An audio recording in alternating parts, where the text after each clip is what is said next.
His observation was, from the year 1947 to 1970, you must know how the diamond people used to dress themselves. It's very important, all these things. They used to wear a crisp white linen shirt with a white trouser. This was the way the original Zaveris used to dress themselves. The more crisp and more ironed your cloth, the more richer and the more wealthy and the more successful you were at the time, which was the most toughest. I find selling is the easiest job in the world. The most toughest job in my industry is to buy. The day you buy a wrong item, it's going to stay in your office forever and you're going to make a big loss. Go to a Louis Vuitton, give me a breakup of your leather. Can they give that? They cannot give that. You go, you walk. Do you know that if you ask for a discount, they're going to laugh at you? You will feel insulted. Can you bring that feeling in your business to the customer? Just because the world wasn't asking for it, the traders went ahead and they defined, we call this precious and we call this semi-precious. The right terminology is called natural gemstones and synthetics. That is the right way to address. I'll give you an example. There's a stone called Paraiba tourmaline. A lot of you guys must be knowing it, I'm sure. They are starting, the cheapest Paraiba tourmaline is starting from $2,000 a carat, which is actually the price of a diamond. And the most expensive Paraiba tourmaline has been recently sold for $55,000 a carat. It was almost a 20 carat stone. You can imagine it was almost like $1 million. So that is the value what a crystal sea blue color gemstone could fetch at today's time. I'll give you an example. There's a stone called Paraiba tourmaline. A lot of you guys must be knowing it, I'm sure. They are starting, the cheapest Paraiba tourmaline is starting from $2,000 a carat, which is actually the price of a diamond. And the most expensive Paraiba tourmaline has been recently sold for $55,000 a carat. It was almost a 20 carat stone. You can imagine it was almost like $1 million. So that is the value what a crystal sea blue color gemstone could fetch at today's time. Allow me to commence by expressing my gratitude to GIA for inviting me to be the chief guest on this significant occasion. It is indeed my honor to stand before you, and I look forward to contributing as much as possible in the course of my discussion. Thank you for having me, and let us make this a meaningful and enriching experience together. Before I start, I would like to say something about GIA. GIA has been the most renowned institution at the forefront of the gemstone, diamond, and the jewelry industry and research. With the state-of-the-art facilities and comprehensive programs in the field of gemstones and diamonds. Not only does it excel in the field of research, it also provides us a platform for networking, collaboration, and constant learning. We are very proud to say that for the past 90 years, GIA has been contributing to the growth and development of our industry in India and globally. A brief introduction about me and my company. My name is Amit Punjabi, and my company's name is TT Gems. We operate from the historical location of Zaveri Bazaar, which was the oldest and the first area where the gem and jewelry industry had started. It's located at South Bombay. We deal in precious gemstones such as rubies, emeralds, sapphires, pearls, and semi-precious gemstones such as rubyllites, tanzanites, morganites, kunzites, and so on and so forth. We hold an inventory of more than 200 different types of stones. They are cut and formed in 20 different shapes, all what you are aware in the field of diamonds, being oval, pan, marquise, and whatever shapes. Along with that, they are also cut in cabochons in uncut forms, in the form of beads, rounds, faceted in tumbles, and etc. They also come in very small forms in terms of calibrations, which are supplied to all the factories for regular uses of bangles and jewelry.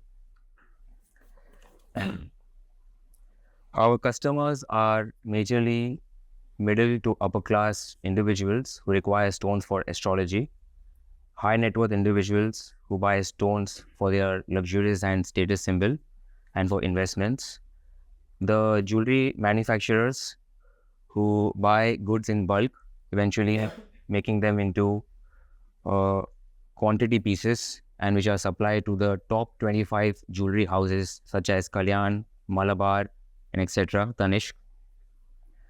We are also acquiring a lot of high value and rare gemstones, which are later on proposed to the auction houses.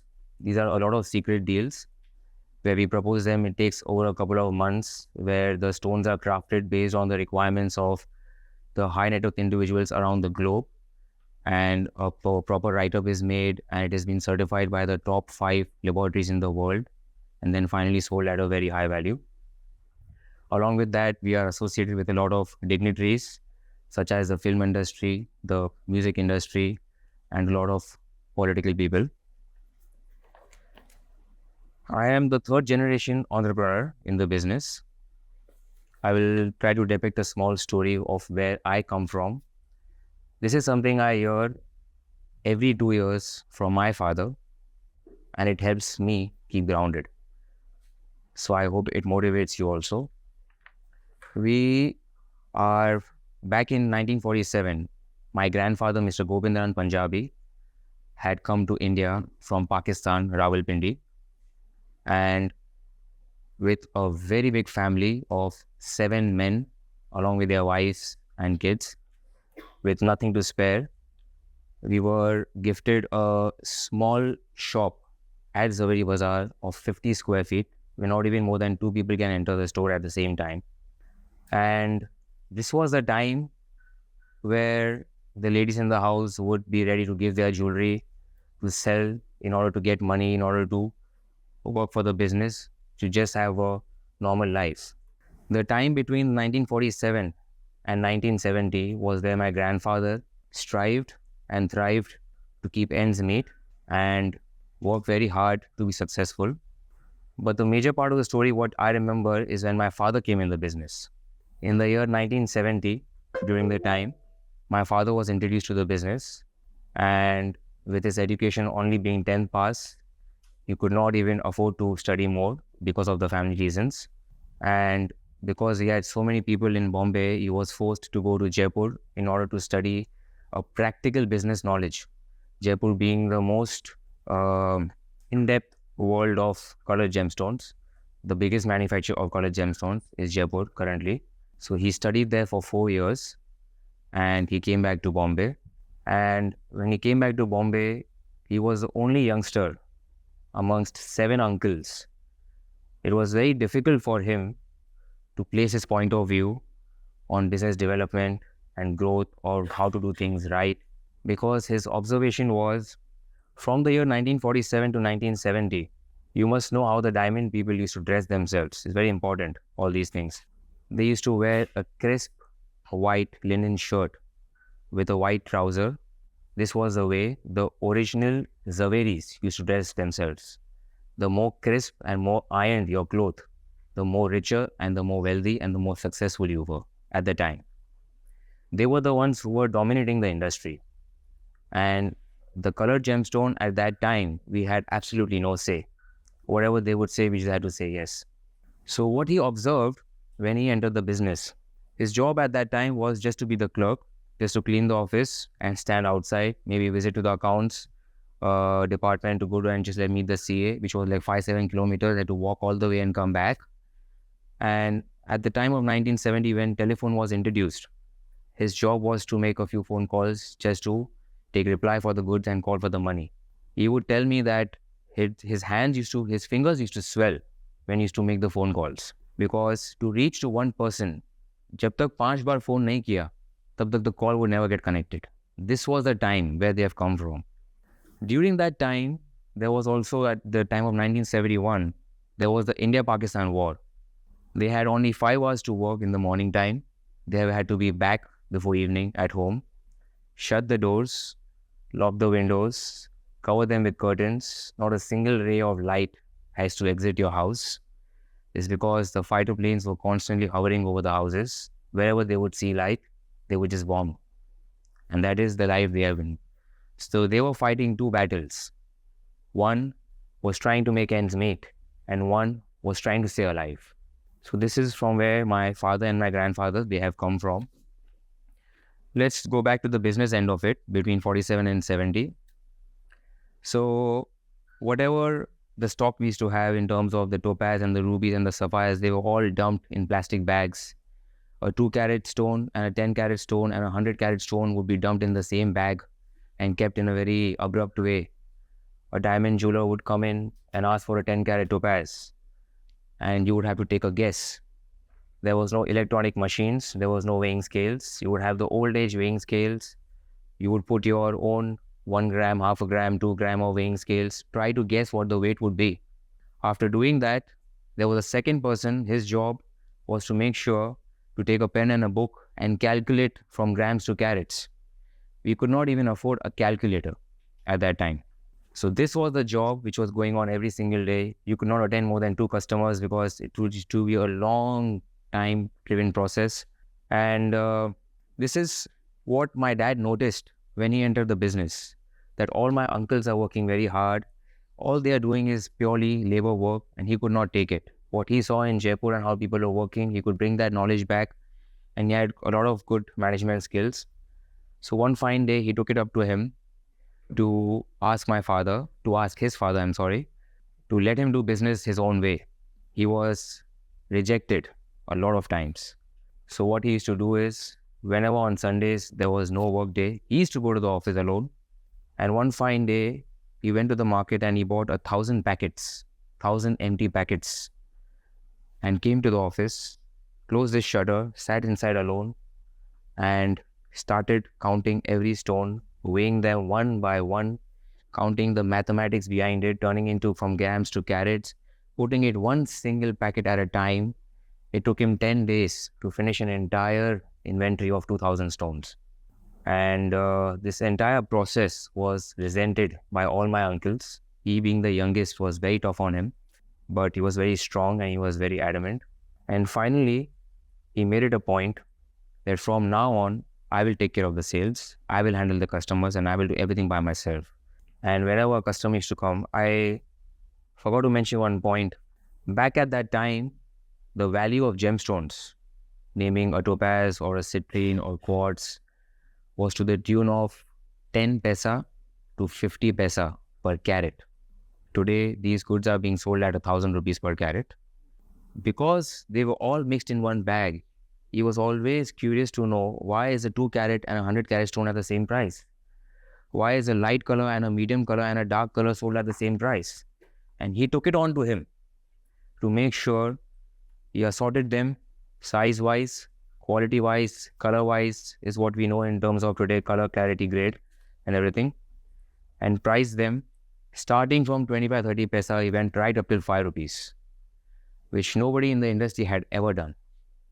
My own uncles were laughing at him and saying that this would really put us in loss. We would not do business for the next few months. And all he did was to convince them, please hold on, let me do it my way, and I will give you the results.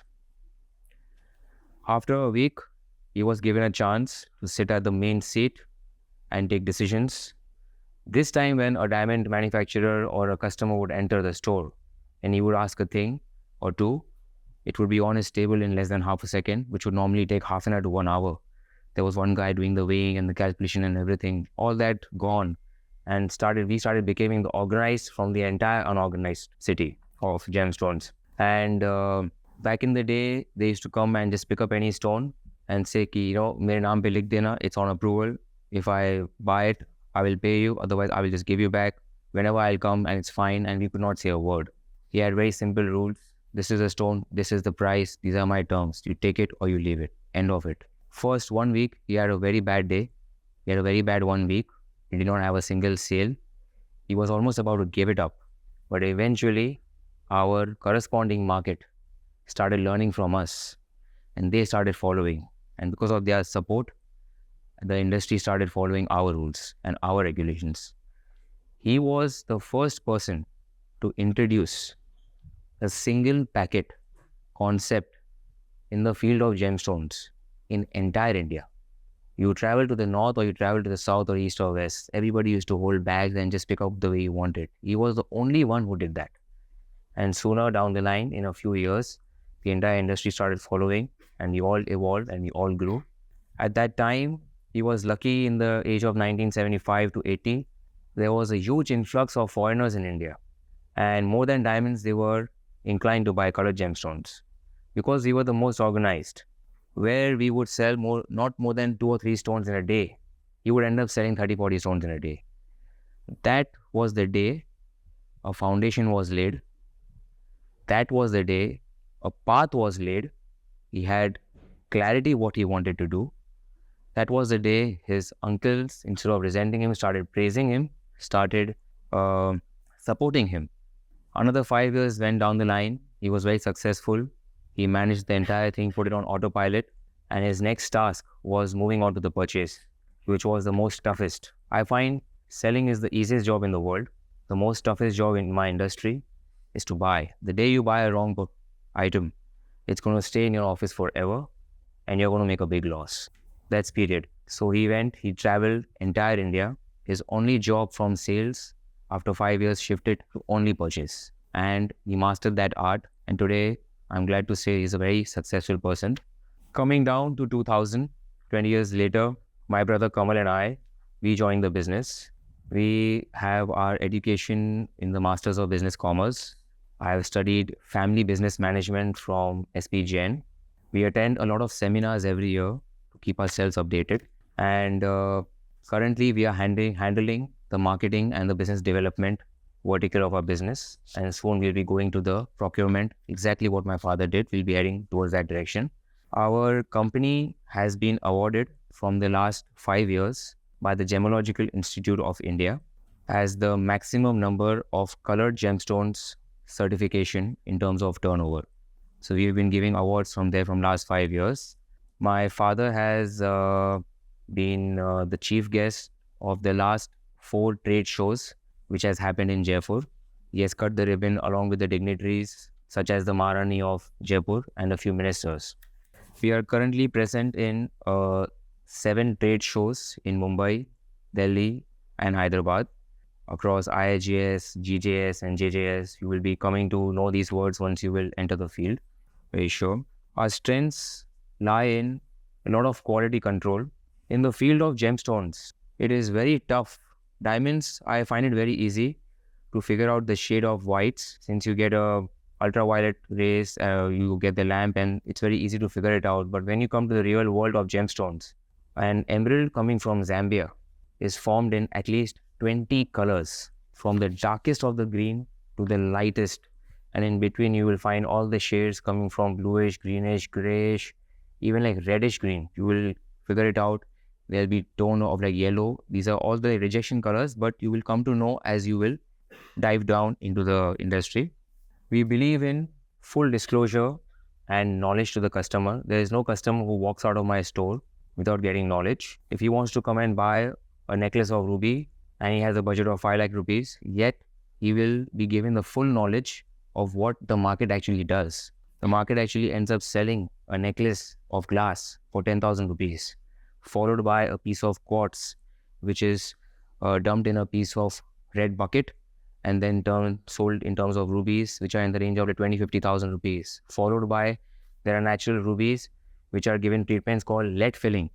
They will be coming in the range of 1 lakh rupees. I will actually sit with him and I will actually show him all the items, that this is all the material and this is what you have the budget for, so you should go for this. I am more of a consultant. I'm more of an educator, because I believe the sale will happen the day he will look at the gemstone which will attract him. Come what may the price, he is going to buy it.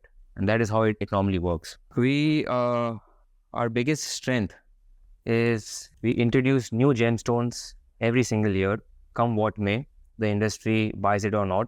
Till today, or I should say when I started 20 years back, India only likes 4 colors, red, green, blue and white. And that's it. 5th being the evergreen diamonds, red being rubies, green emeralds, blue is sapphires. Sapphires are not appreciated in India because the astrologers have given them the knowledge that it might harm you in a certain way. So it has been substituted by another stone called tanzanites, and finally white being pearls. So the Indian crowd back in 2000s were only diving into these 5 stones, and that's it. If their purchase was complete, they would again restart the whole thing from red, green, blue and white. and they would not dive into any other color stones. But thanks to the internet, thanks to Instagram, thanks to social media, the standard of living of the Indian crowd has increased so much that we travel across the globe and we educate ourselves into what new things are coming. And we are human beings who like to desire more and more things from time to time. We are accepting all new types of semi-precious stones, be it a sunset blue color or a mint color stones from tourmalines or savorites. There are so much new and anything, and they're all natural. We have got very strong relations with our customers, our brokers, and our business community.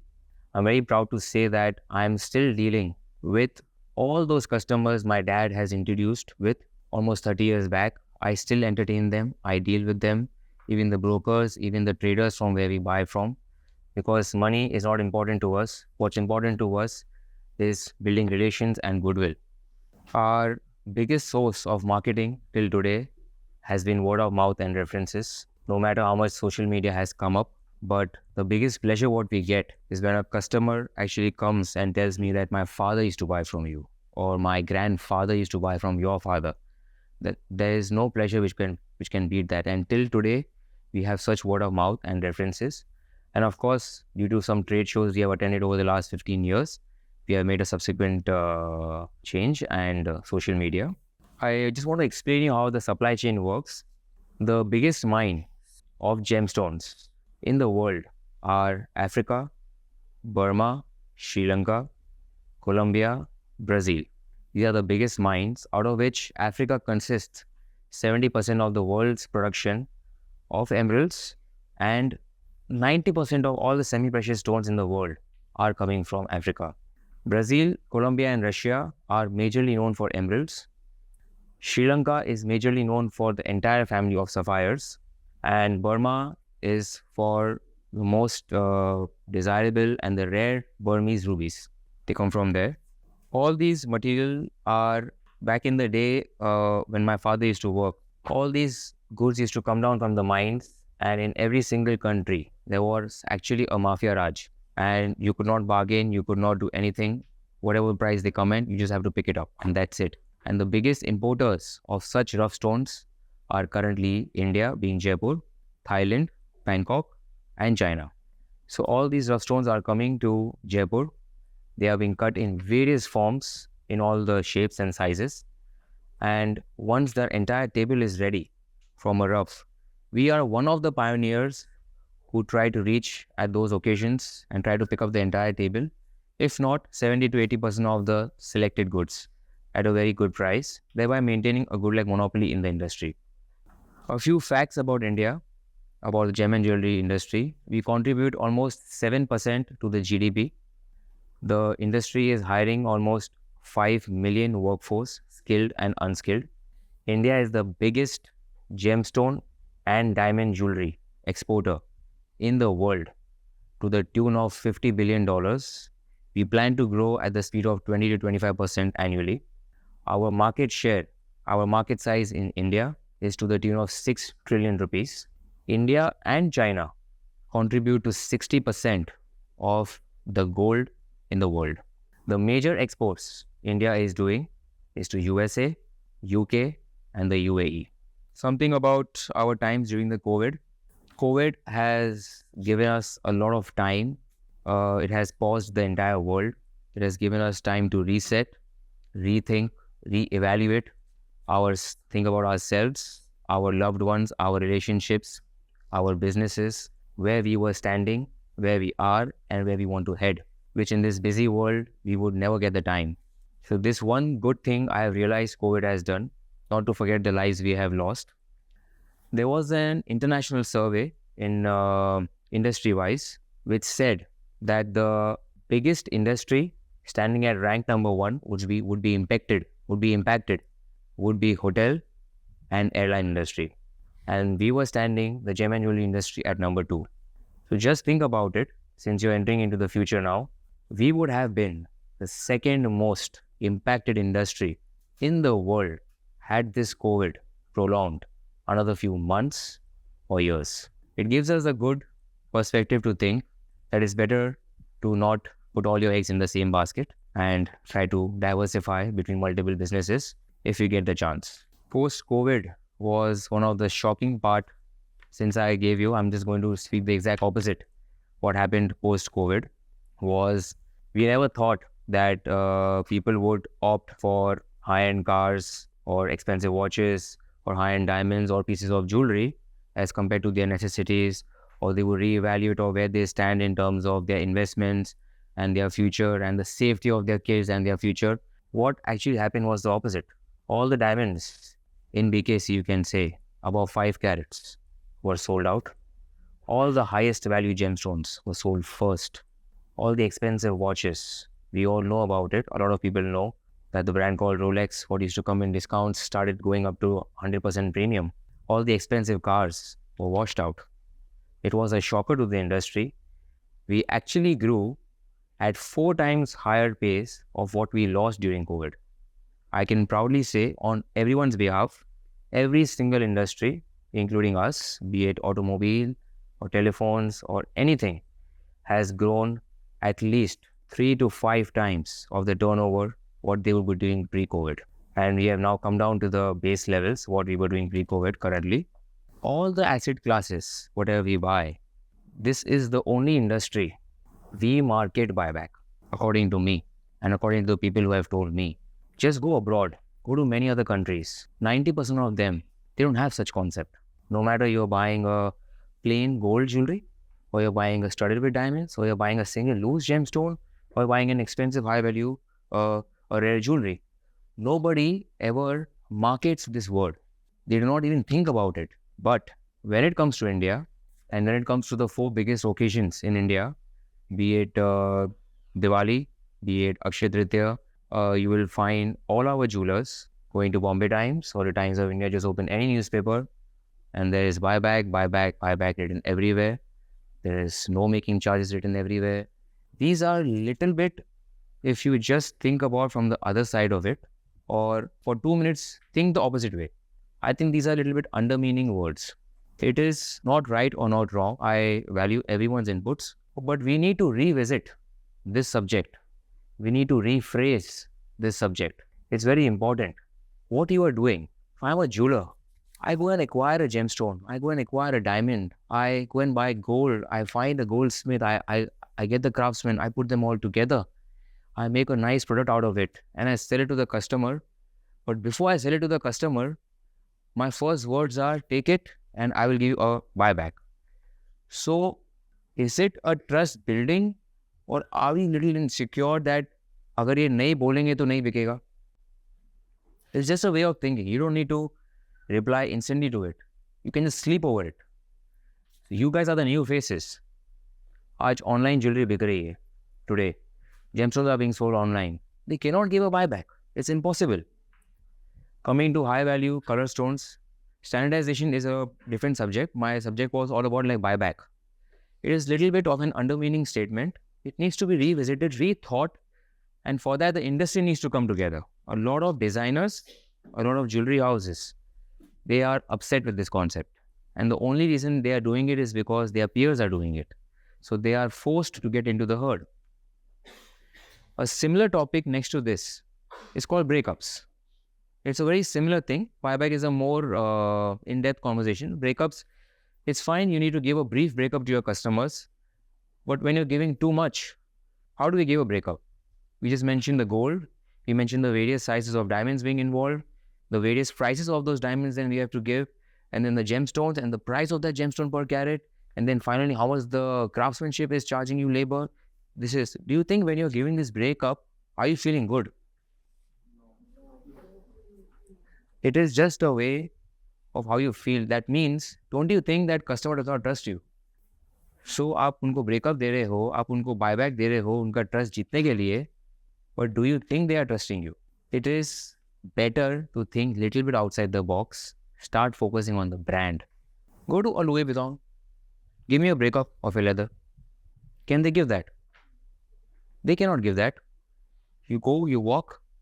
Do you know that if you ask for a discount, they're going to laugh at you? You will feel insulted. Can you bring that feeling in your business to the customer? Is that a better way? By doing that, do you feel uplifted?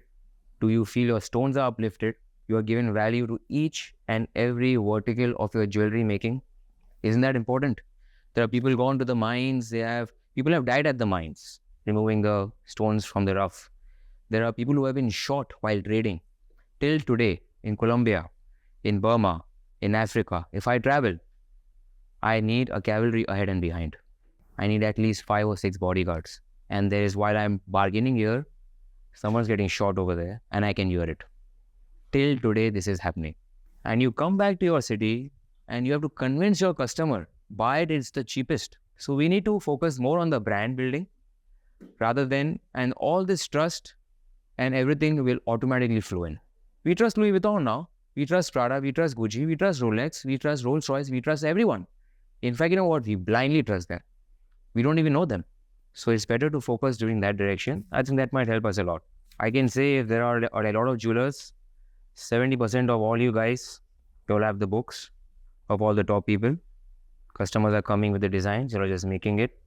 You're not even convincing that take my designs, let me work on it, let me redo the whole thing and give it my own signature and make it so that you become famous and then someone copies you. We all take the easy route because it's the fastest route. It's the route which gives us money the quickest. So these aspects, the jewelers are very upset about, and I speak on all of their behalf. So we should think about all these things. About some information and a terminology, let me explain you. There is nothing called as precious and semi-precious gemstones in the world. It has been created by the industry traders decades and decades ago because of lack of knowledge. They did not have the knowledge and they did not know. They only knew what the world was asking in terms of rubies and emeralds and sapphires, and the world was not asking for any other semi-precious stones in the world in terms of rubyllites and tanzanites, and there are almost like 200 different stones. Just because the world wasn't asking for it, the traders went ahead and they defined, we call this precious and we call this semi-precious. The right terminology is called natural gemstones and synthetics. That is the right way to address. Since you're getting down to the business line in the future, it's better when you speak to your customers, try to educate them that this is the language to speak. There are a lot of gemstone treatments. Still a lot of people don't know. A lot of business houses have maybe like hundreds of salespeople and they don't even know what gemstones they are selling. They don't even know the treatments of what gemstones they are selling. But I'll just give you a very small little brief. The simplest, 99.9% of all gemstones in the world are given one treatment, which is called heat. And that's it. The only reason they are given heat is to enhance the color to reach to its maximum potential. From there, the color would never fade in or fade out. It stays the way it is. It's an acceptable practice in the industry.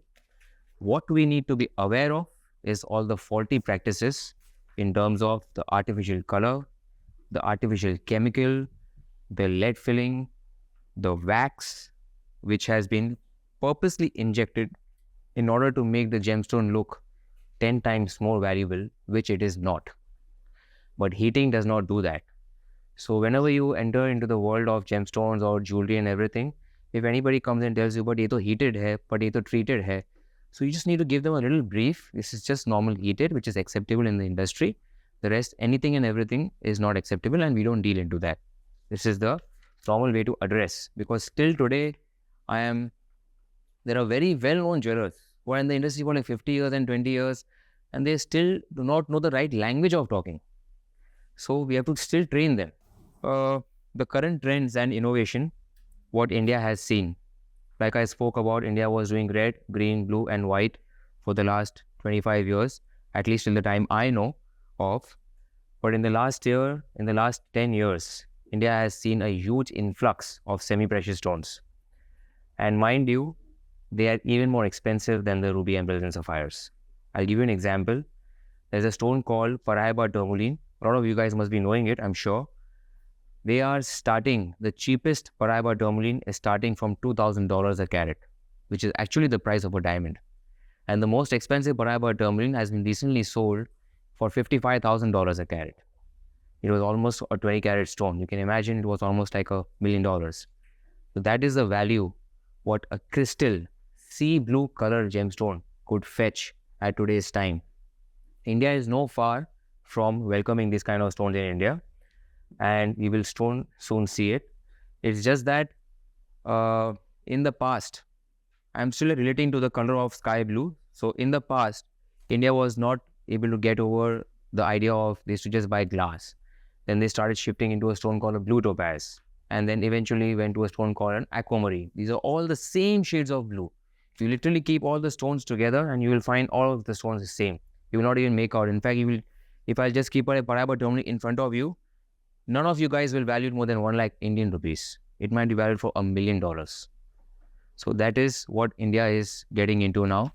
We are accepting a lot of stones. They are the new age, not the Gen Zs, but the new age like before that are accepting new stones such as tanzanites, rubyllites, aquamarines, peridots. They are accepting all the colors.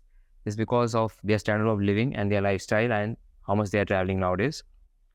Spinels has been one of the biggest influx recently in the last 5-10 years. It is fetching very high values. It comes in a huge spectrum of colors from red, green, blue, mints, and you just name the colors and you find spinels in. And the beauty of it is that once you find a parcel, you are never going to see it again. You're never going to see the same thing again. That is the beauty of color gemstones. So that is the beauty of this new age semi-precious gemstones, that you cannot see the repeats. So what you're owning is what you have. That's it. So that is the beauty of it. There are 3 people whom I remember have been the trendsetters in the last 20 years. The oldest has been Mr. Abhishek Bachchan. When he got married, he was wearing a 3-line emerald necklace. He was the first person to do that, or the first person to be papped. And from that day till today, there's not a single groom who's married here who's not worn it. No matter how deep your pockets are, you might be wearing a synthetic item worth 10,000 bucks, or you might be spending 10 crore rupees, depending how your appetite is. Either you might be wearing a pearl necklace or a ruby necklace or an emerald necklace, but you must be wearing something for sure. So we should all need to thank Mr. Abhishek Bachchan for this, for bringing this up. Someone from the Hollywood industry, Miss Angelina Jolie, I think 15 or 18 or 20 years back at Oscars, she had worn, I actually wanted to show you all these pictures, but I couldn't. I'm sorry for that. She had worn a suit of Colombian emeralds, which is the most expensive mine called, we'll have to connect to the internet, and yeah, if you can show, that'll be nice. But I'll still go on with it. So what she had worn is a very big set of emeralds at the earrings. Those are from the Muzo mines of Colombia. The Muzo mines of Colombia are known for their vivid green color. The most richest green color you can find of Colombian emeralds are found in Muzo mines. There are other mines which are called Shivor. Yes. You can please join me now. Yeah. So there are other mines which are also called Shivor, as he said, which are more about good crystals. They have a lighter tone, but they have a good crystal. So she had worn one of that. I'm guessing around 20 years back, it might be valued at almost $2 million. And thanks to her, till yesterday, I have sold a pair like that. So this is what things have been. And no matter how rich or poor you are, but since you have seen that 20 years back, you are still wearing that. Just imagine how people can set trends like this. The current trend setter, to my knowledge, is Ms. Neeta Ambani. She's been wearing the most expensive, exquisite jewels what India could have. We were a very small part of the contribution to her jewelry, via some other people. And there is no lady who would walk in the store, and if there's a wedding in the house, they have a Neeta Ambani photo in their phones, and they want something like that. That's for sure. They have a Abhishek Bachchan thing they will do for the groom. They will have a Neeta Ambani thing they will have even for their mother. They want wear a nice ruby necklace followed by a pearl necklace down. That was one of the most famous items, and she is known for wearing the most expensive Colombian jewels ever. So these 3 people whom I remember are the biggest trendsetters.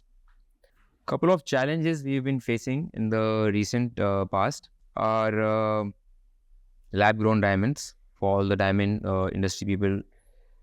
Diamond industry has been challenged from the last 30 years, starting from American diamond to Swarovski to CVDs to moissanites to lab-growns now, and we've seen a recent decline in the world of diamonds. In fact, you can say a certain part of this can also be to the. There have been a few documentaries which have been recently issued in Netflix and other places, which are actually explaining you that diamonds are just as ordinary as the other gemstones. They are mined in the exactly same way as the other gemstones. It's just that how De Beers has created this shortage and inflated the price is what was the whole message of the. So I'm sure the new generation has a lot to decide whether do they want to promote this or not. A lot of consumer preferences and trends. We face a lot of problem in the gemstone industry is we don't know which gemstone is coming out of which part of the world.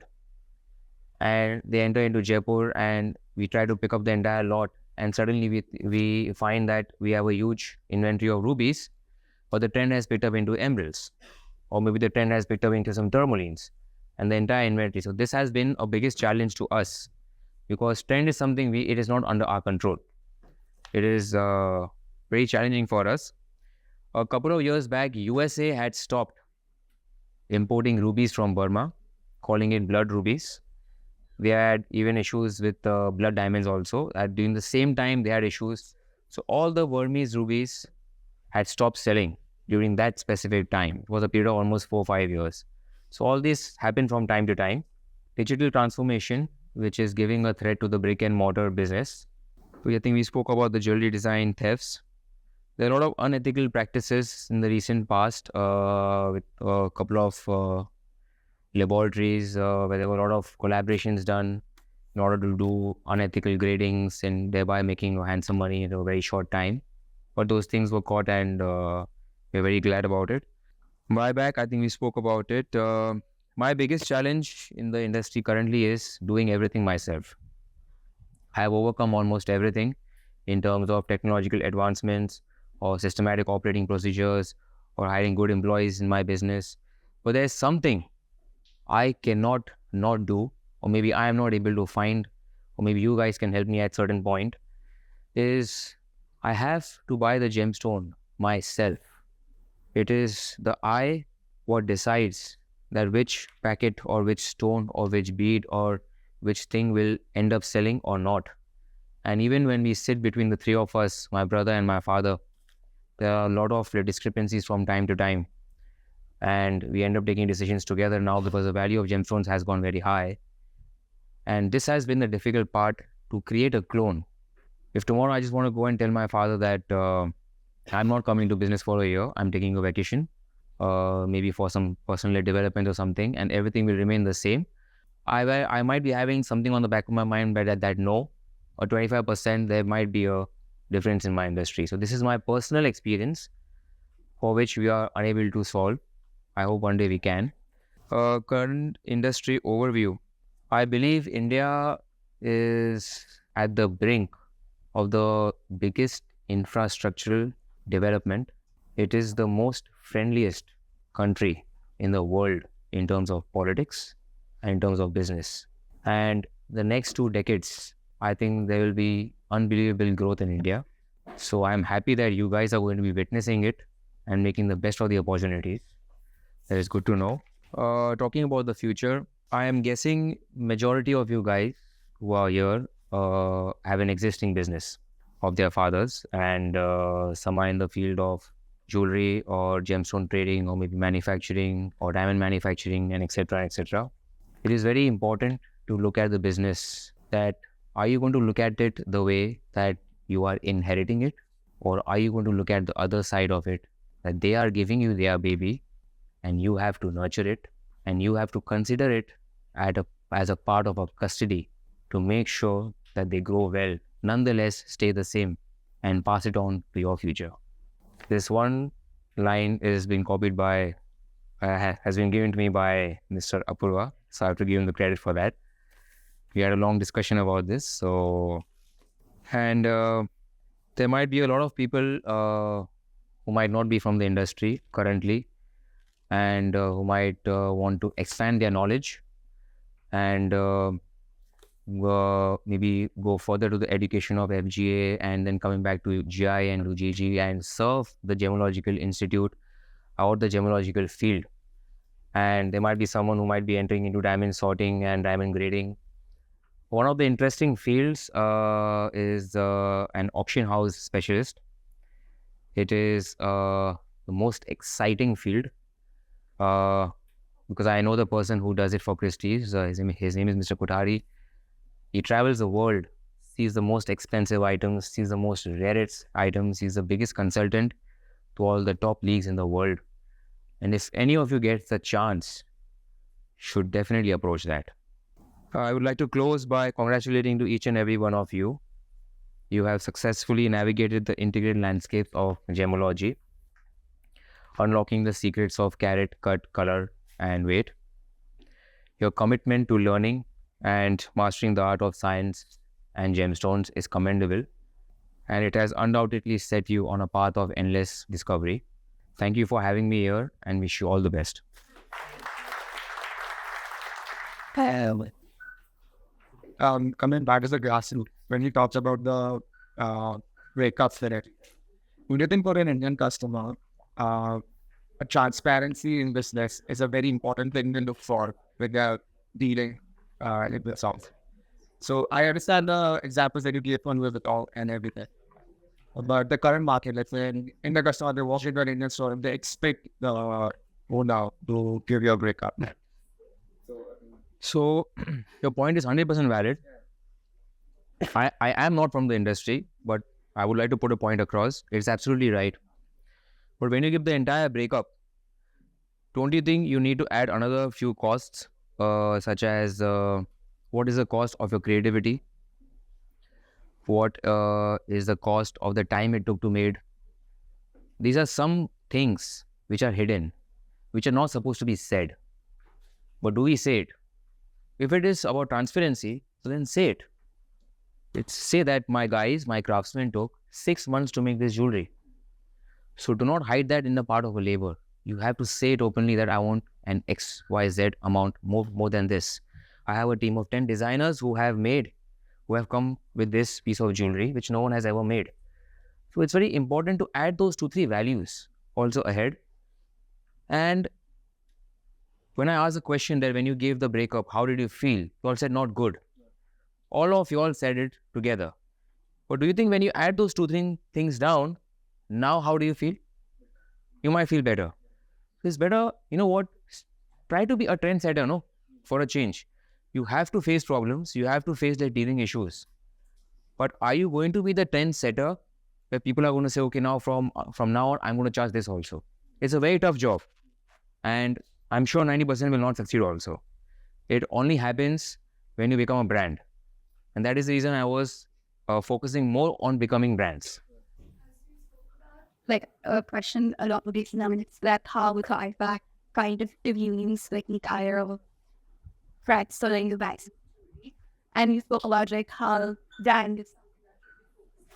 But let's say it's a mid-size scene that's still really.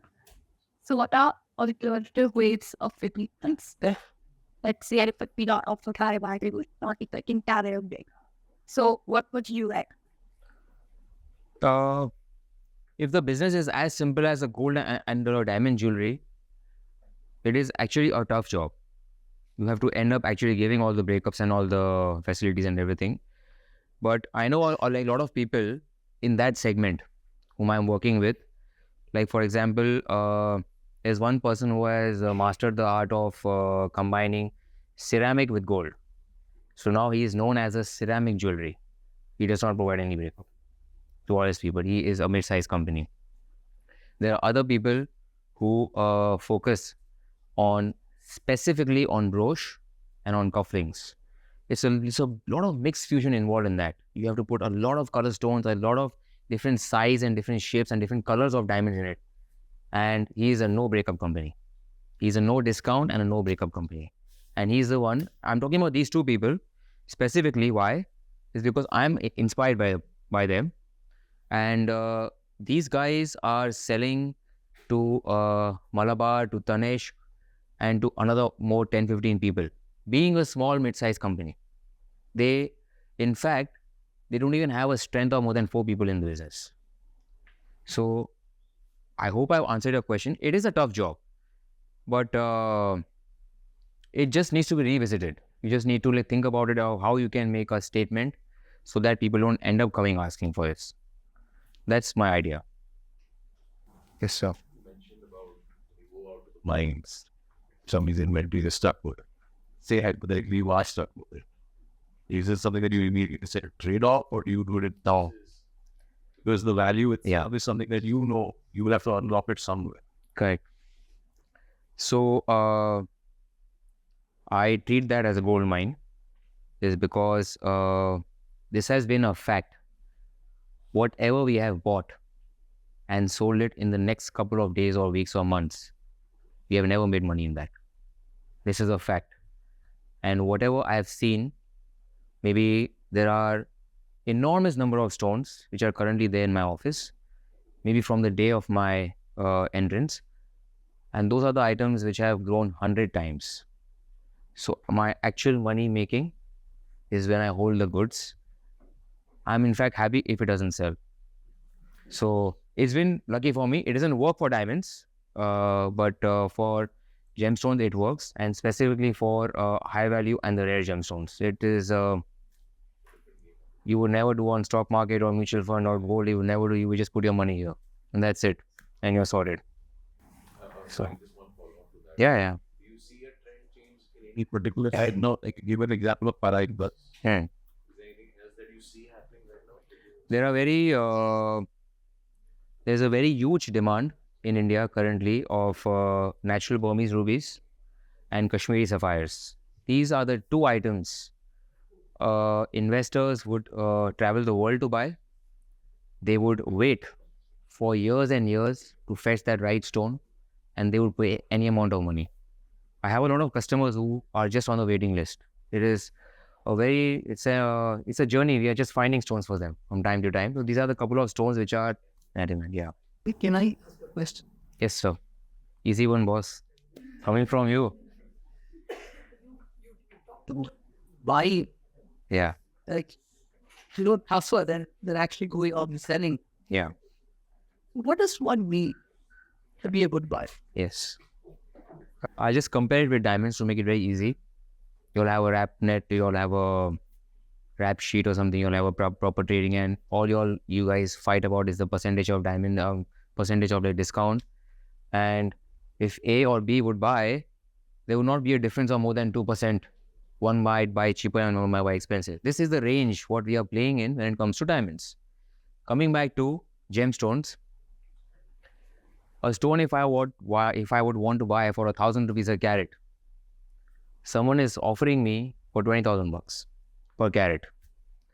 And a person like you, if you would go, and you might feel that 10 taka kam karaya hai, 20 taka kam karaya hai, I've really bought a good deal. But it's all about your constant knowledge. It's all about, you really need to travel a lot for this piece of knowledge. It just cannot come because I make mistakes till date. And my dad is a part of the procurement business, and he sits upstairs, I sit down with my brother, and this is the rule what we follow.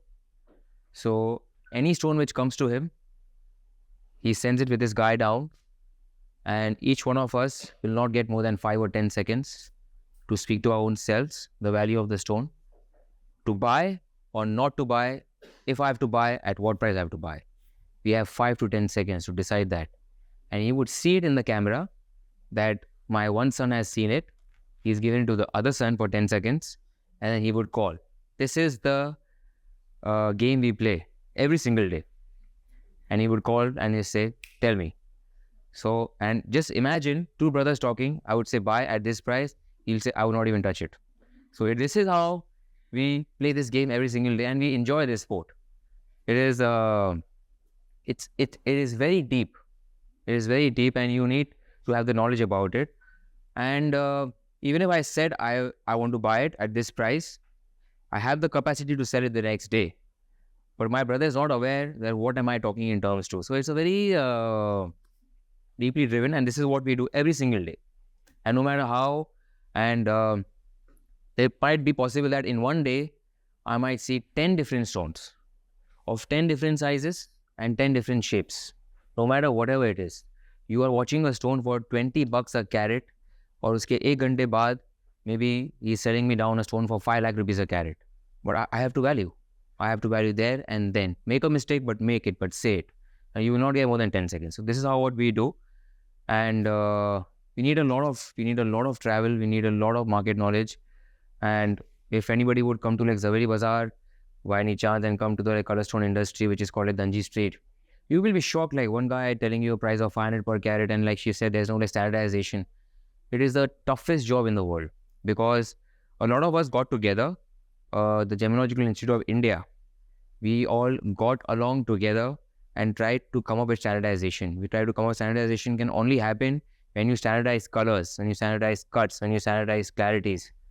It is impossible. So even the biggest of the biggest in the industry has not been able to do it. So I hope one day it happens. But till the time, it's a tough job. Take it like a challenge. You should try to love it and be more passionate and be more curious. Oh, by the way, I just wanted to mention to you to read about this book called The Mindset. It's by Carol Dweck, I think so. It talks about, it's a very simple concept. There are two types of mindsets. One is called fixed and one is called growth mindset. And it will give you 1,000 situations. Maybe you're going to a party, or maybe you're going to a school or a business meeting, or you're playing with your friends, or you're doing whatever. And every single occasion, how would a fixed mindset guy think? He only thinks that I am right. This is the way to do it. Do not try to teach me. And a fixed mindset guy becomes happy, not because of his success. He becomes happy when he fails. That is how the fixed mindset guy thinks. And the growth mindset guy would always want to wander. It's all about being curious. It's all about being, he always wants to discover new things. And he always wants to be proven wrong so that he can learn. And the fixed mindset guy cannot take the word wrong, cannot take the word that I got wrong or I failed and how could I do it wrong. So read that book. It's very important. And you should read such kind of books from time to time. It gives you a different perspective.